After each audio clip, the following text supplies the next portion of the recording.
Muito bem, irmãos, mais uma mensagem sobre frutificar, vida cristã que produz resultado, que tem obras, onde Deus atua, onde a gente vê modificações, coisas acontecendo. O tema de hoje é de máxima importância, como os anteriores também, que foram vida em comunhão com o Senhor Jesus Cristo, frutificar no estudo da palavra de Deus, na vida de oração, e hoje na adoração e no louvor, o que nós acabamos de fazer com esses cânticos. Algumas leituras iniciais, Hebreus capítulo 13, verso 15, por meio de Jesus ofereçamos um sacrifício constante de louvor a Deus, o fruto dos lábios que proclamam o seu nome. Nós sabemos que quando fala sacrifício, está lembrando aqueles sacrifícios de animais no Velho Testamento, todo aquele ritual judaico e levítico, mas aquilo era a adoração do Velho Testamento a Deus. Então o termo vem para o Novo Testamento significando atos de culto a Deus. Ofereçamos um culto constante de louvor a Deus, que é fruto dos lábios que proclamam o seu nome. Ó Deus, Tu és meu Deus, eu te busco de todo o coração. Notem bem, irmãos, eu te busco para um ato de culto de todo o coração. A minha alma tem sede de Ti. O Teu amor é melhor do que a própria vida. Com meus lábios Te louvarei. As expressões de paixão, de prazer da parte do salmista com respeito ao culto, ao louvor, à adoração a Deus. Todos os domingos, irmãos, milhares de cristãos ao redor do mundo vão às respectivas igrejas de todas as denominações. Nós estamos aqui para o culto a Deus. E a pergunta é: com que objetivo?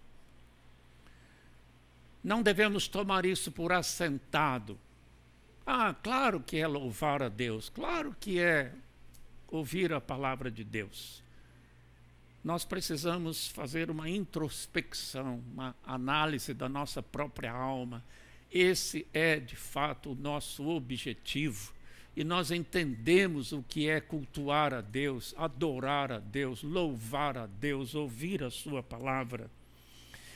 Adorar é o que nós viemos fazer, louvar a Deus, ouvir a sua palavra, evangelizar, ou todas estas coisas ao mesmo tempo.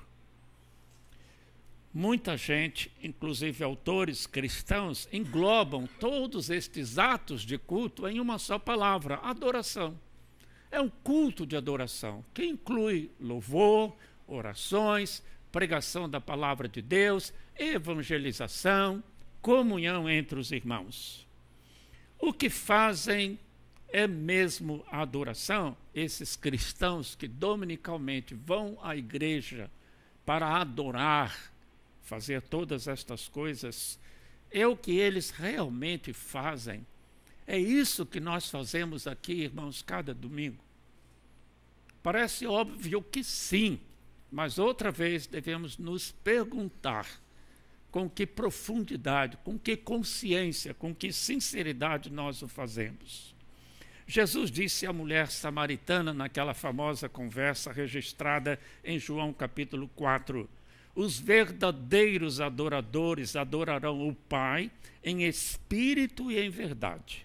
O Pai procura adoradores que o adorem desse modo, pois Deus é espírito e é necessário que os seus adoradores o adorem em espírito e em verdade.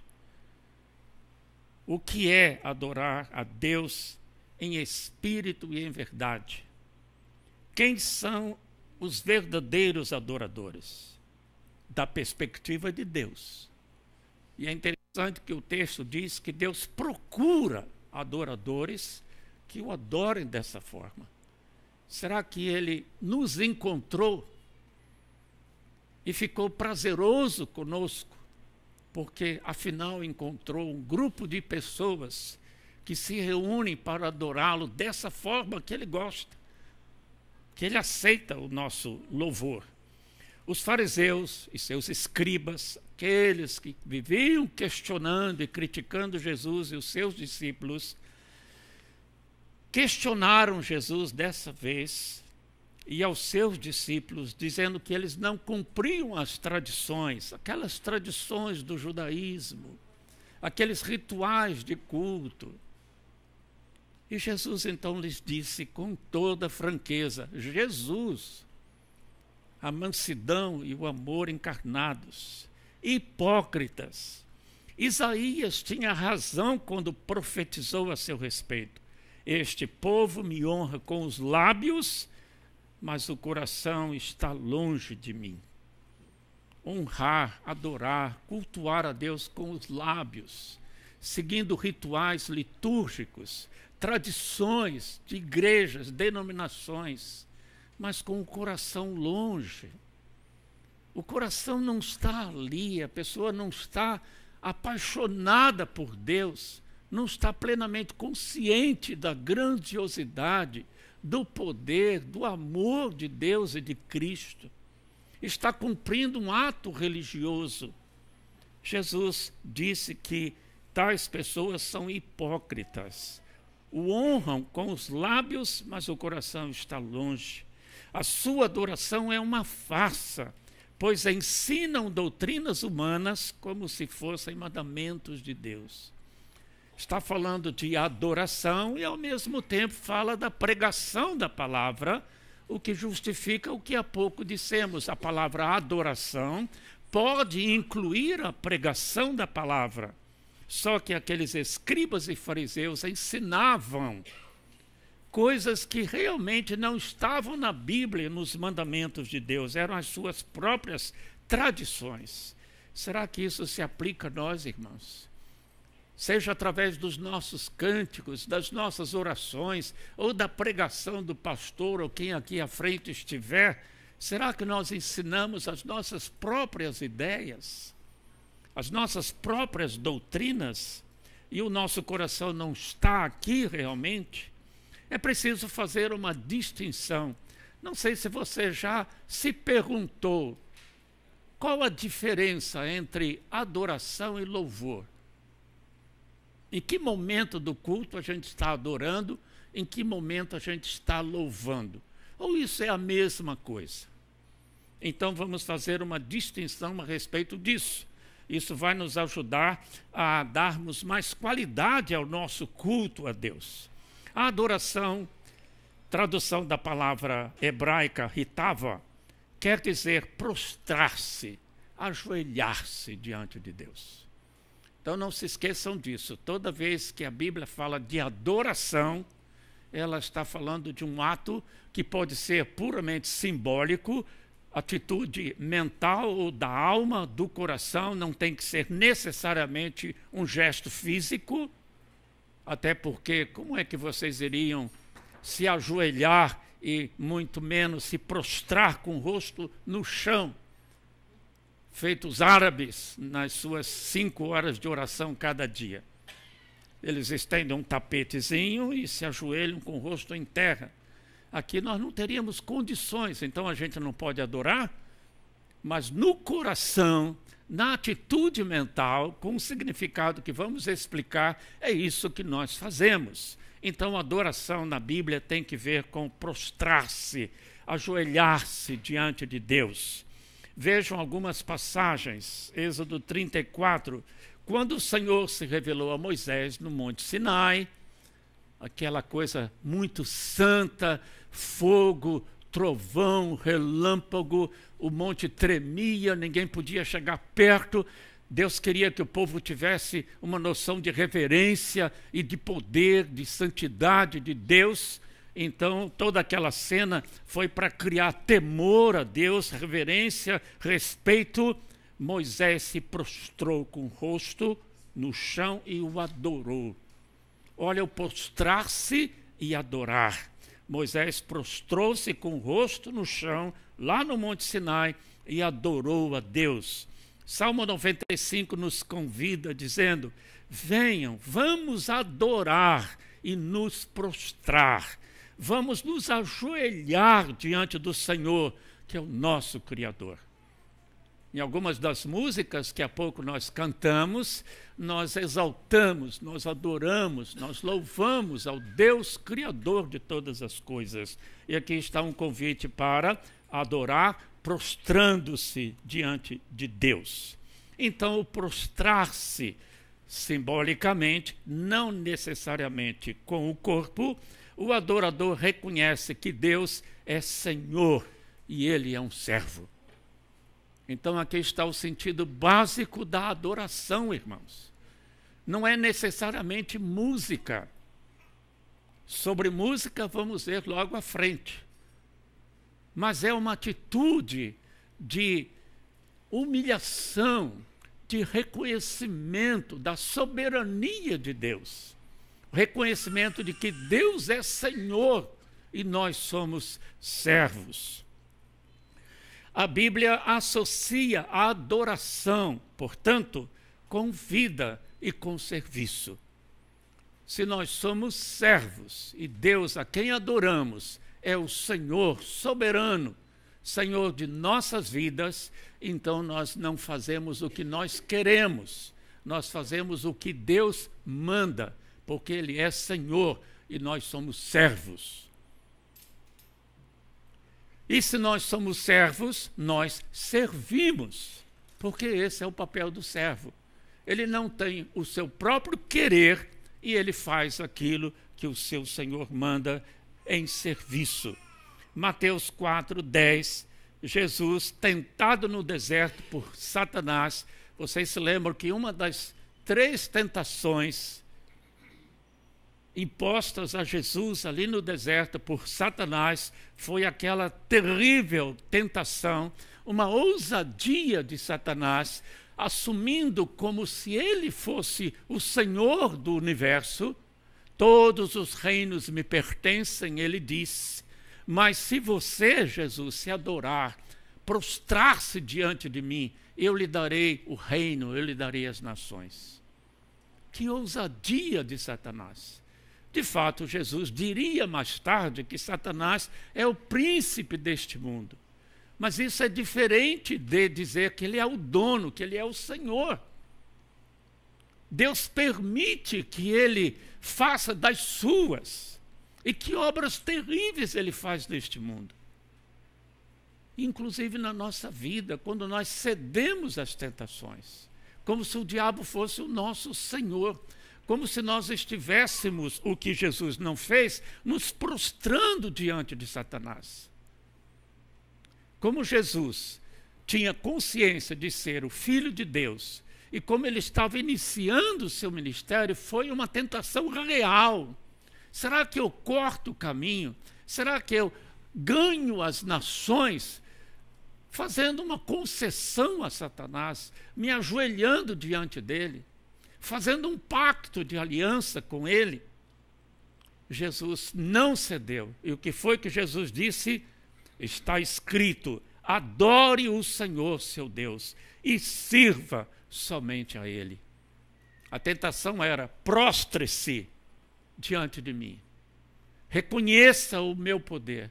Jesus negou-se a fazê-lo e se lembrou do texto bíblico, adore o Senhor, e somente o Senhor, e sirva somente o Senhor. Outra vez, adorar e servir com toda a vida. Adoramos não apenas com palavras no domingo e no templo, mas também com a vida dedicada ao Senhor. Isso é a essência do que nós estamos refletindo hoje, irmãos. O culto não é só isso que nós fazemos domingo. O culto é a nossa vida. Se adorar a Deus é reconhecer a sua soberania, o seu senhorio, vamos fazer isso apenas domingo? E nos outros dias da semana, nós assumimos as rédeas da nossa própria vida e somos os senhores do nosso querer? E cuidamos dos nossos negócios e não dos negócios do reino? E parênteses, cuidar dos negócios do reino durante a semana não significa tão somente evangelizar, ler a Bíblia, orar. mas significa obedecer. Significa que aquela profissão onde nós trabalhamos e usamos os talentos e os dons que Deus nos deu e as oportunidades, tudo aquilo nós fazemos para a glória de Deus. Lembrando o que escreveu Paulo: tudo quanto te vier à mão para fazer, faze-o de coração e faze-o para a glória de Deus. Quer comamos, quer bebamos, tudo fazemos, escreveu o apóstolo, para a glória de Deus. Então nós adoramos a Deus neste sentido, não apenas com as palavras no culto regular de domingo no templo, mas com a nossa vida dedicada a Deus, voltada para Deus. Lembrando o que dizia o apóstolo Paulo: para mim o viver é Cristo. Isaías 29, 13, duas passagens que eu quero ler para os irmãos e que tem que ver com isso. Portanto, o Senhor diz: este povo fala que me pertence, honra-me com os lábios, mas o coração está longe de mim. A adoração que me prestam não passa de regras ensinadas pelos homens.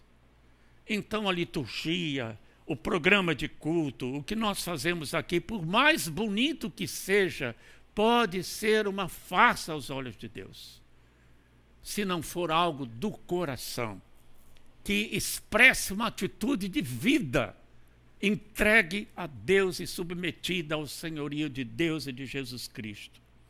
Apocalipse capítulo 10, ou melhor, capítulo 4, versículos 9 a 11. Presta bem atenção, observando que a linguagem é do Apocalipse.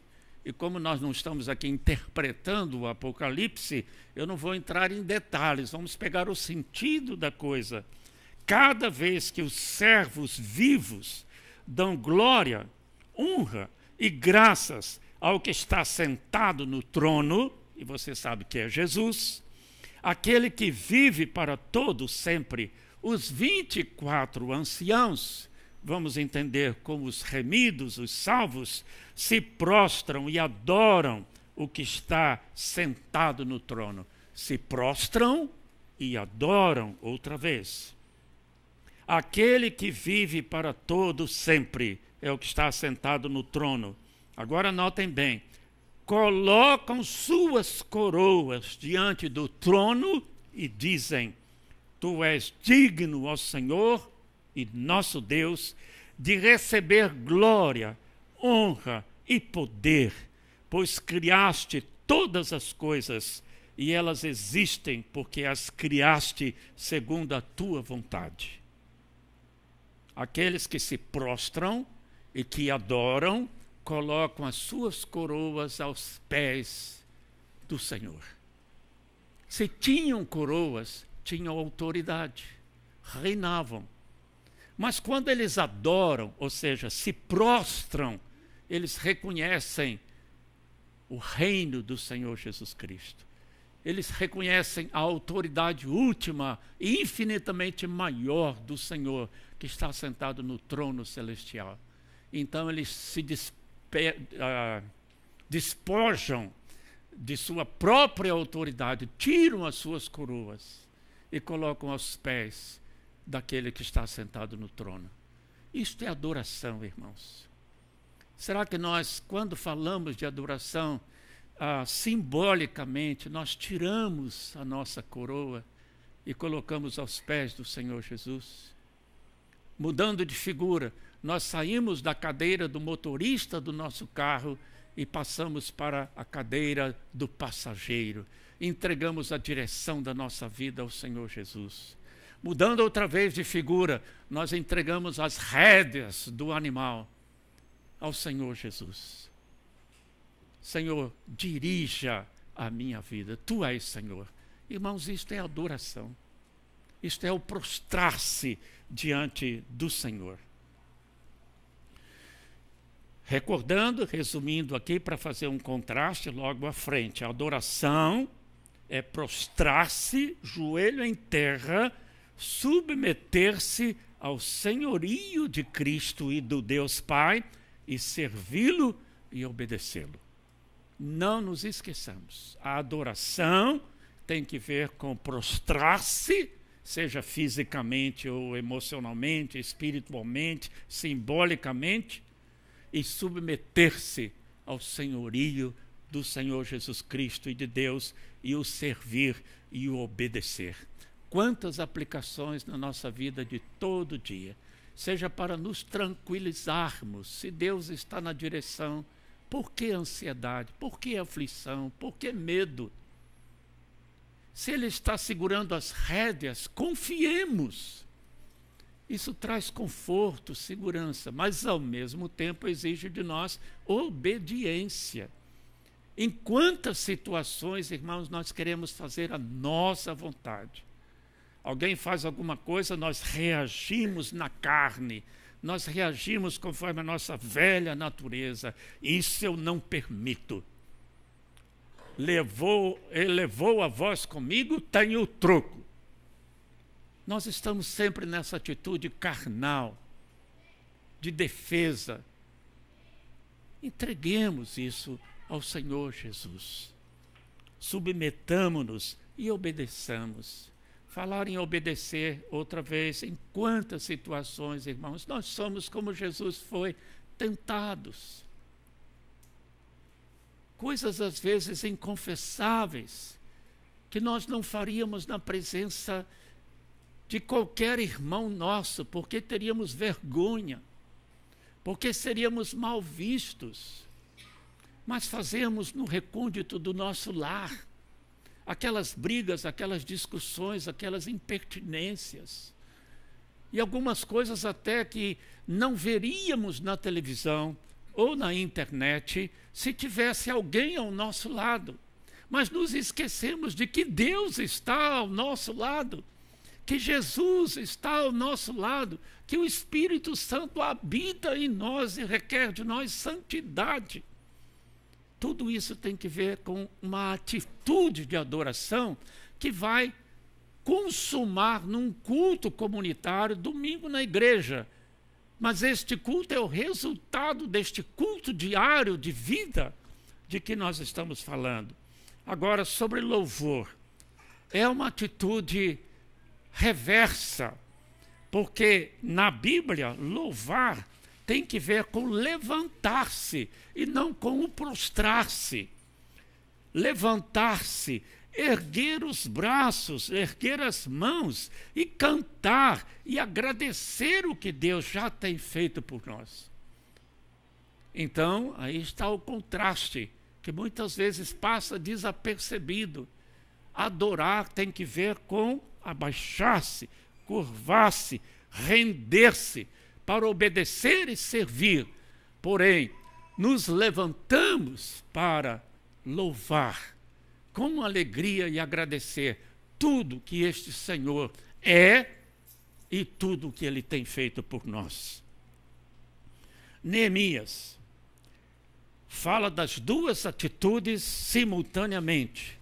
Esdras louvou o Senhor, o grande Deus, e todo o povo disse, amém, amém, com mãos erguidas, porque estão louvando.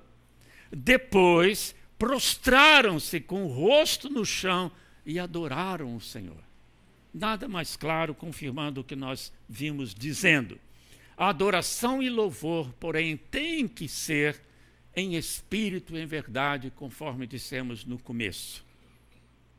Em espírito e em verdade significa, para dizer o mínimo, que adoração e louvor são verdadeiros. Reconhecemos mesmo que Deus é Senhor e que nós somos seus servos.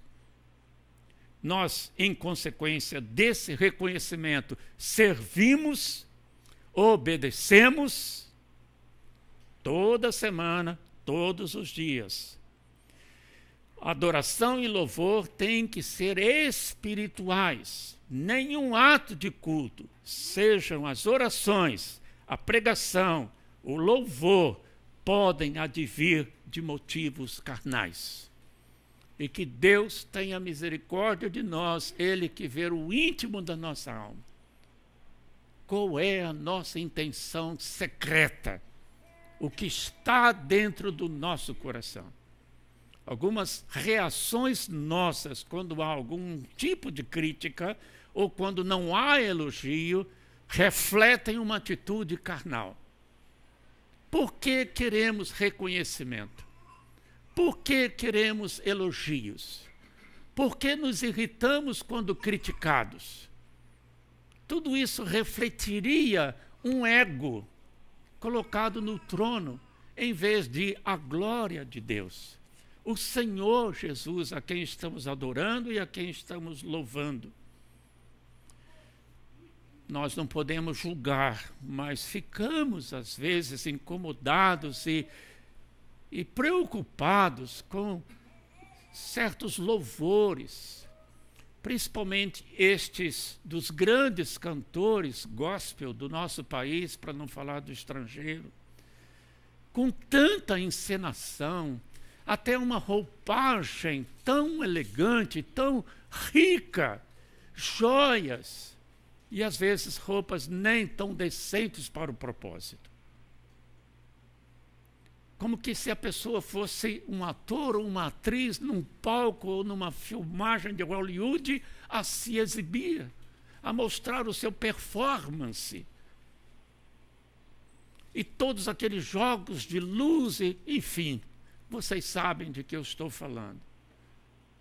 E nos preocupam certos pregadores que parecem estar representando num filme ou num palco de teatro. Não se percebe uma espiritualidade, não se percebe uma humildade. Isso me faz lembrar de um pastor, evitando qualquer identificação, que pastoreou uma das igrejas que eu vinha pastorear depois dele, e as pessoas me relatavam que esse pastor, quando acabava de pregar, e ele era muito inteligente e tinha uma boa retórica, ele dirigia uma classe de universitários na igreja, a qual eu vinha a dirigir posteriormente, e ele, quando acabava o culto, se postava à porta da igreja, e ele mesmo dizia às pessoas: vocês viram como eu preguei bem? As pessoas me contavam isso com certo pesar, com certa tristeza, com certa decepção. Como é fácil, irmãos, nós que estamos à frente, seja para cantar ou para pregar, fiquemos a querer mostrar o quão bem nós fazemos estas coisas. Temos que ter muito cuidado. Será que o nosso culto a Deus, incluindo adoração e louvor, é realmente algo espiritual e não carnal, exibicionista? Por fim, a adoração e louvor têm que ser associados, como vimos dizendo, à vida de cada dia. Gerard Vaughan, um grande escritor cristão, dizia: a adoração não faz parte da vida cristã. Se eu parasse aqui, seria muito estranho. Um pastor, um escritor cristão dizer: a adoração não faz parte da vida cristã. Mas ele conclui dizendo: ela é a própria vida cristã. Diz tudo, irmãos, em poucas palavras. A adoração verdadeira resulta da centralidade de Deus e de Cristo na vida e inclui amor, obediência e serviço. Não se limita a uma reunião solene ou a uma liturgia de qualquer tipo. É um estilo de vida. E o que aqui acontece domingo é só um reflexo daquilo que deve ter acontecido na nossa vida todos os dias da semana. Duas passagens, eu vou ler a primeira, é uma passagem um tanto chocante, muito franca, palavras de Deus ao profeta, e a segunda vou apenas descrever. Isaías capítulo 1 e Malaquias capítulo 1, São duas passagens que descrevem o culto em Israel em tempos de crise. Como vocês sabem, algumas vezes Israel, por longos anos, se afastou de Deus, adorou ídolos. E então, como ficou o seu culto a Deus? Eles não deixaram de fazer o culto. Mas veja a qualidade do seu culto. A partir do verso 11 de Isaías 1, o que os faz pensar que deseja os seus muitos sacrifícios, Deus falando, estou farto dos holocaustos de carneiros, que eram parte do culto, e da gordura de novilhos gordos. Não tenho prazer no sangue de touros, de cordeiros e de bodes. Podemos mentalmente, em vez de citar os atos de culto de Israel, todos esses sacrifícios animais, colocar aqui os nossos atos de culto, nossos cânticos, nossa pregação, nossas orações. Quem lhes pediu que fizessem esse alvoroço nos meus pátios quando vêm me adorar? Porém, parem de trazer ofertas inúteis. O incenso, que representava as orações, que oferecem, me dá náusea. Palavras de Deus. Suas festas de lua nova, seus sábados, diríamos, seus domingos, suas Páscoas, suas celebrações da Santa Ceia e seus dias especiais de jejum são pecaminosos e falsos. Não aguento mais reuniões solenes. Odeio suas festas de lua nova e celebrações anuais. São um peso para mim. Não as suporto. E o verso 16 chama ao arrependimento. Lavem-se e limpem-se. Removam seus pecados de minha vista. Vida, outra vez, antes de pensar em prestar culto. E parem de fazer o mal. Aprendam a fazer o bem e busquem a justiça.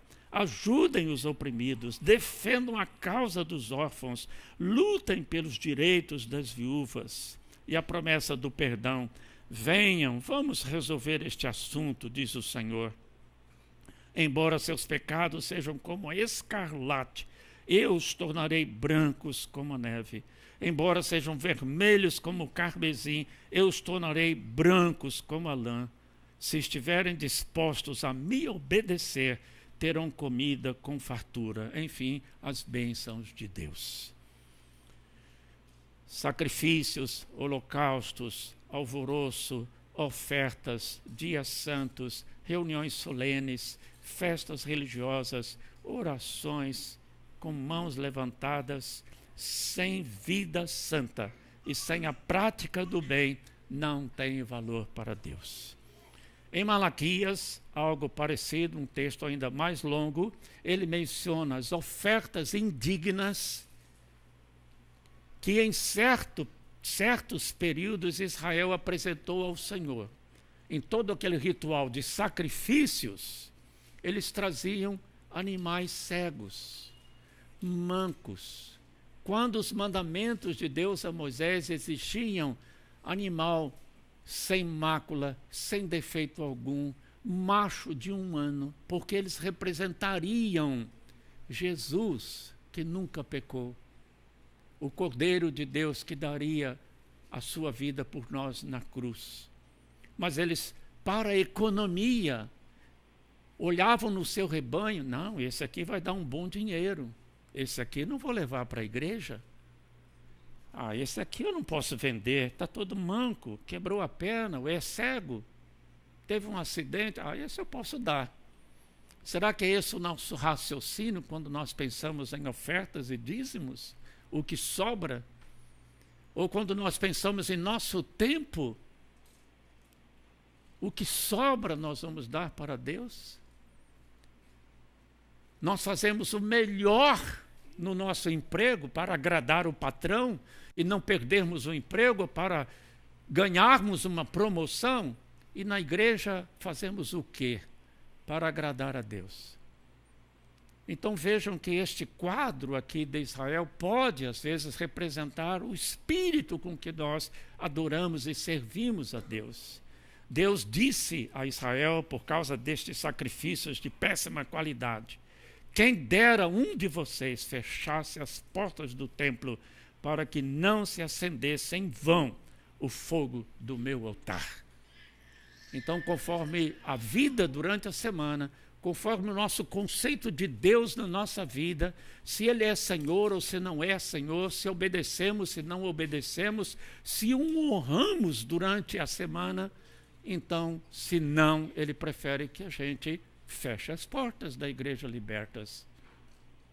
Ele não vai se agradar no nosso culto. Mas desejo e espero que assim não seja. É secundário, irmãos, ao falarmos de estilos de igreja, de culto, de liturgia, isso é secundário à luz daquilo que acabamos de dizer. Já entendemos o que é prioritário? A vida de obediência como servos, Deus e Cristo, de fato, o Senhor da nossa vida. O resto, ou os estilos, têm o seu lugar, mas são secundários à luz do mais importante. Tim Keller comenta várias possibilidades culturais e adverte contra o perigo de se programar, contra o perigo de se programar o culto segundo as preferências pessoais e então alegar que esta é a maneira bíblica de adorar a Deus. É o que fazem muitas igrejas, é o que fazem muitos pastores. Tem que ser assim, porque é assim que eu gosto. Tem que ser esse estilo de música, porque é dessa música que eu gosto. E se fosse para ser como eu gosto, nós estaremos aqui com músicas clássicas e todos os tradicionais hinos do Inário Presbiteriano.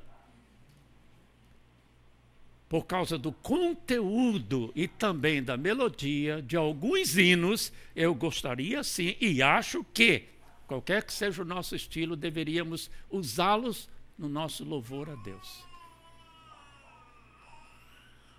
Mas eu não imponho. Eu aconselho, vamos cantar determinados hinos. E eu diria, não todos eles, como fazia o meu pai. Nas férias que nós tínhamos, está lembrando, não é, Nelly? Nas férias que nós tínhamos, meu pai colocava ao lado dele meu irmão que tocava violino e outro que tocava clarinete, esses dois últimos que morreram. Meu pai dava muita importância à música, chegou a ter uma orquestra. Nem se falava de piano, nem se falava de guitarra, de violão, era um violino, violoncelo, flauta transversa, enfim, uma orquestra, se eu estou certo em dizer, sinfônica. Tinha mais de 30 pessoas tocando. Foi quando eu comecei a tocar violino. Você não sabia, né? Mas eu já toquei violino. Ele colocava nas férias os dois irmãos que tocavam as músicas, ele não entendia nada de música e tinha uma voz muito rouca, muito imprópria para solar, mas ele abria o inário, que antigamente era os salmos e hinos, e não o inário presbiteriano, novo cântico, e ia de folha em folha. Toca esse. E ele pegava um lápis e anotava, esse nós vamos cantar domingo. Cantava o inário do número 1 até o 608, coro terceiro. Vem, visita a tua igreja, que era o inário de salmos e hinos 608, coro terceiro.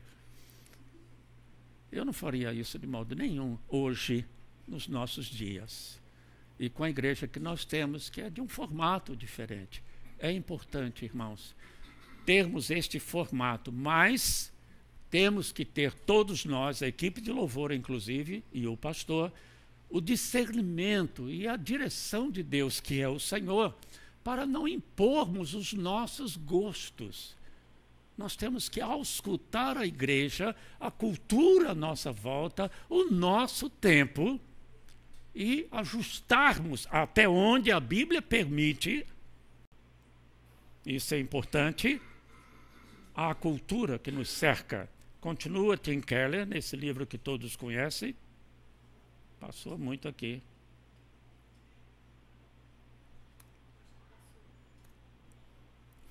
Adverte também contra formas de culto que não aquecem o coração. Diz ele, os cânticos e as músicas têm que necessariamente tocar e aquecer o coração. Isso é mais importante que a beleza em si, embora que a beleza em si ajuda a tocar o coração. Não é um momento de emocionalismo programado, incitado, como de fato acontece em alguns contextos. Mas é uma coisa espontânea, natural, porque está falando do amor de Deus, está falando de Cristo, de coisas tão lindas, adorando e louvando, então há de tocar o coração. Tim Keller comenta ainda, João Calvino reconheceu que o culto não deve ser formatado apenas por considerações teológicas e históricas. Ele costumava dizer que tudo que edifica deve ser feito. Lembrando Paulo, que escreveu, seja tudo feito para a edificação. E Calvino ainda dizia, se o amor for o nosso guia, então tudo estará seguro, tudo estará bem. Em outras palavras, diz Keller, é vital avaliarmos o que atrai o povo da nossa comunidade e da nossa igreja.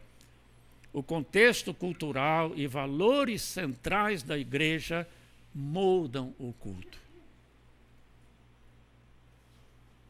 Todas as igrejas devem cultuar, ensinar, edificar, evangelizar e servir. Mas cada modelo relaciona estes elementos de maneira diferente.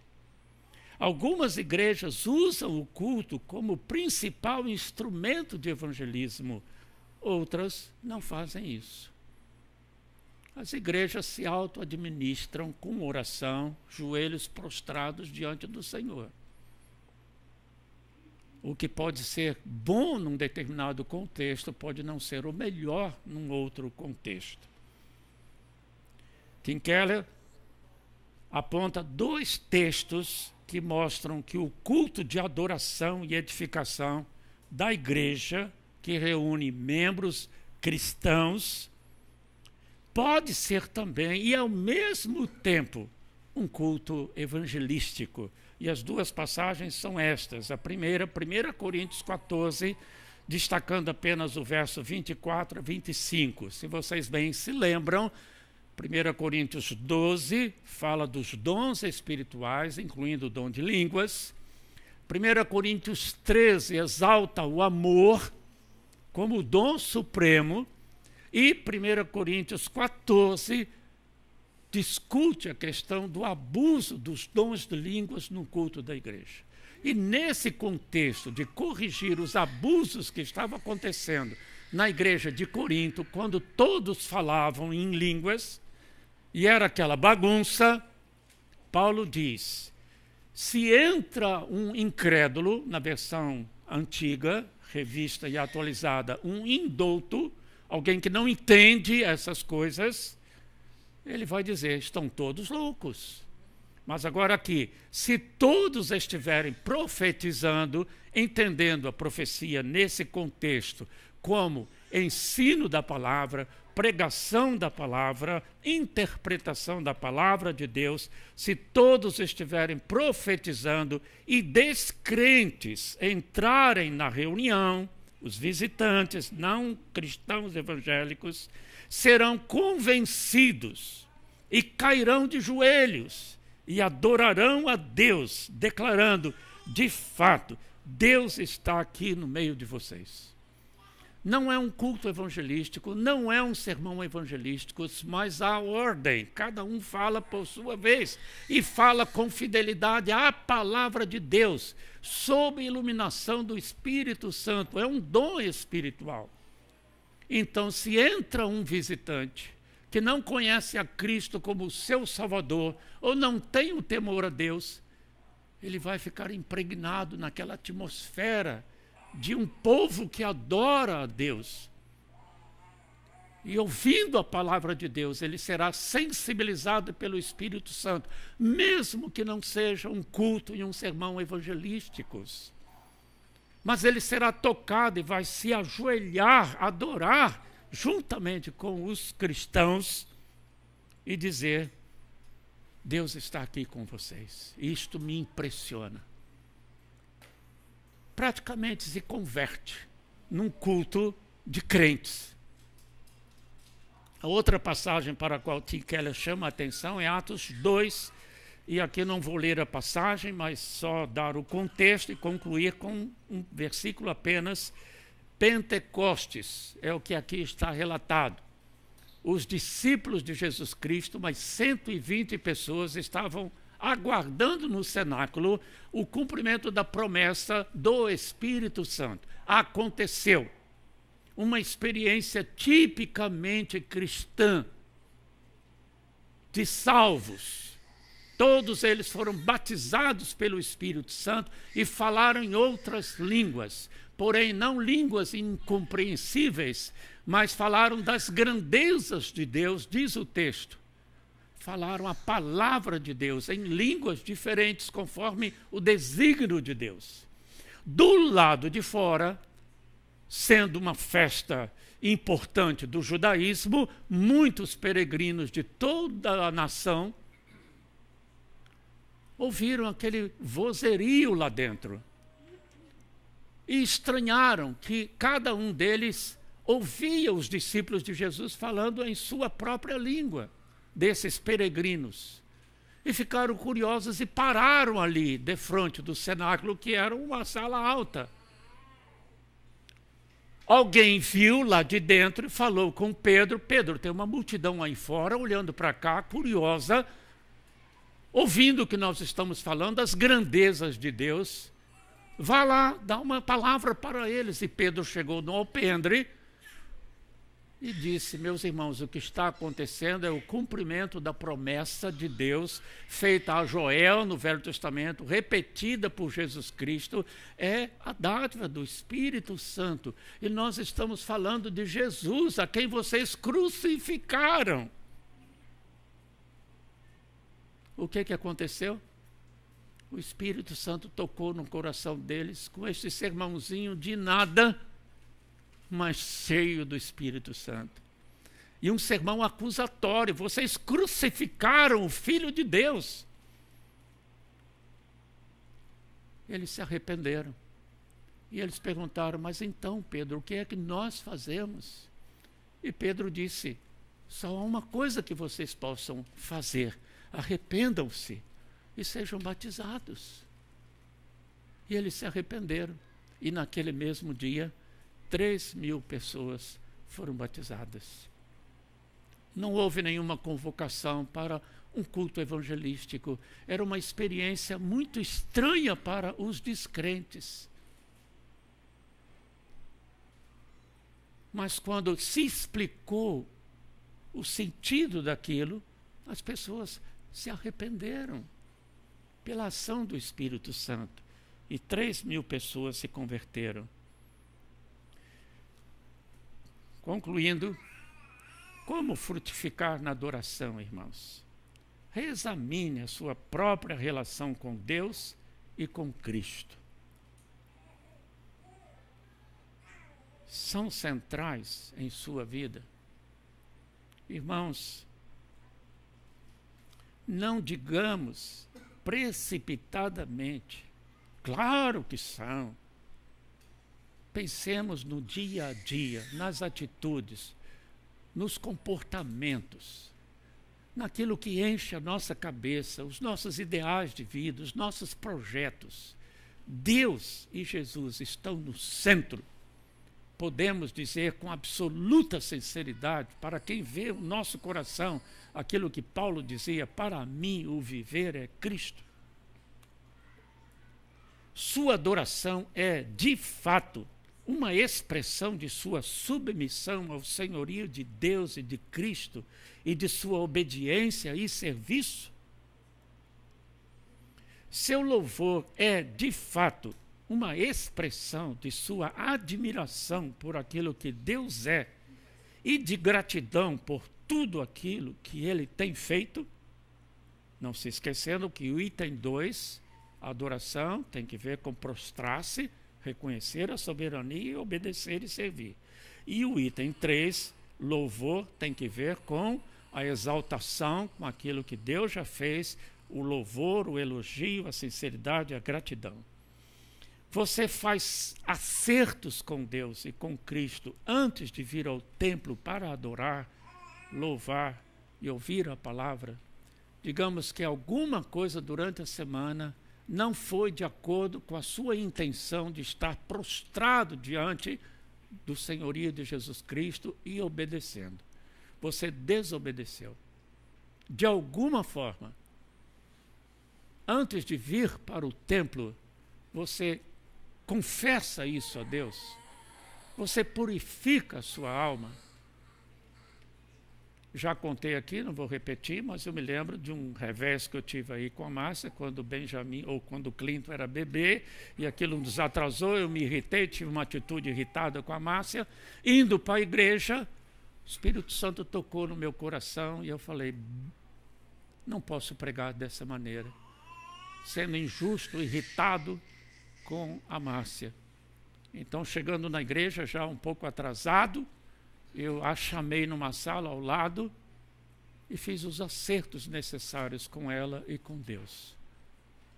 E terminamos com um beijo, e eu costumo dizer, foi a única vez que eu preguei com a marca de batom no rosto. Não é? Uma coisa simples, não é, irmãos? Mas o Espírito Santo coloca no nosso coração, não pode ir em frente, fazer as coisas que vão agradar a Deus, se você não acertar antes a vida. Jesus não disse, se ao trazeres ao altar a tua oferta, te lembrares que teu irmão tem alguma coisa contra você, e não é nem você contra ele, deixa ali a sua oferta, vai primeiro reconciliar-te com o seu irmão, e depois volta e faz a sua oferta, que é parte do culto. Então a gente se prepara para o culto a Deus, seja estes durante a semana, seja aquele comunitário na igreja domingo. Você de fato participa do culto em sua igreja, adorando, prostrando-se diante de Deus, repito, não precisa ser fisicamente, louvando e absorvendo a palavra em espírito e em verdade, ou com o espírito crítico. Gostei disso, não gostei daquilo. E quem é que disse que o culto é para agradar você? Quem é que disse que a palavra é para agradar você? É para corrigi-lo? É para confortá-lo? É para edificá-lo? Mas é para agradar a Deus. E assim o nosso louvor. Muito mais importante que a harmonia, que a música em si, e que deve ser a melhor, não animais cegos, coxos, etc., é o que está no coração daqueles que vêm aqui louvar a Deus. E a sua vida durante a semana. Você, de fato, participa do culto. E é por isso que eu peço, evita tudo que distrai a sua atenção ou a atenção dos irmãos. Se por um lado nós temos liberdade, nós temos carinho, nós temos paciência, nós temos amor, e ninguém vai se queixar se alguém, por uma questão física, precisa se levantar, ir no banheiro, ou beber água, ou um comprimido. Ninguém está aqui para ficar criticando isso. Mas, por favor, entenda que se você consegue assistir um filme de 2 horas no cinema sem se levantar, por que na igreja, num culto de 1h30, vamos dizer, você tem que se levantar 1, 2, 3 vezes? Então ajuda a todos os seus irmãos, porque predomina o amor, a reverência, não deixa de ser um Sinai, O Deus é o mesmo Deus que exige o temor a Deus, respeito, honra, para que todos, de fato, participem. E ainda que não saia do seu lugar e não usa o celular, mas a cabeça está voando, toda vez que eu oro aqui com a equipe de louvor antes do culto, ou lá na sala de oração, ou em casa, ou vindo para a igreja no carro, eu peço a Deus, Senhor, dá-me a mim e aos meus irmãos a capacidade de estarmos atentos a todos os atos de culto. Nossa cabeça voa com todas essas informações em quantidade incrível que chega ao nosso cérebro. Televisão, internet, WhatsApp, preocupações, a vida, tudo muito agitado. E nós custamos a nos aquietar e ouvir. Os orientais são capazes de yoga, são capazes de ficar horas em contemplação. Nós aqui no Ocidente somos tão agitados, mas nós precisamos pedir a Deus e nos preparar para isso. Aquietar o espírito, para a gente participar realmente, de fato, de todos os atos de culto, adorando de coração, louvando de coração e absorvendo, bebendo a palavra de Deus. Tudo isso, como Jesus ensinou, em espírito e em verdade. E deixa longe o espírito crítico e as distrações. Lado a lado com a alegria da adoração e do louvor, você colabora com a reverência, que eu já comentei, que o Deus Santo e Poderoso requer.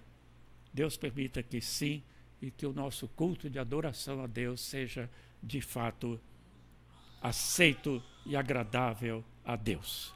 Estou fazendo uma mudança na nossa programação anteriormente anunciada e vou terminar a série não depois do Carnaval, até porque no último domingo de fevereiro vai pregar o Benjamin, aproveitando a sua passagem pelo Rio, e depois do Carnaval a gente já terá feito um intervalo, e como eu falei da evangelização em culto, tipicamente para a igreja, eu quero terminar falando do testemunho perante o mundo e da evangelização no próximo domingo e encerrar a série. Que Deus nos abençoe.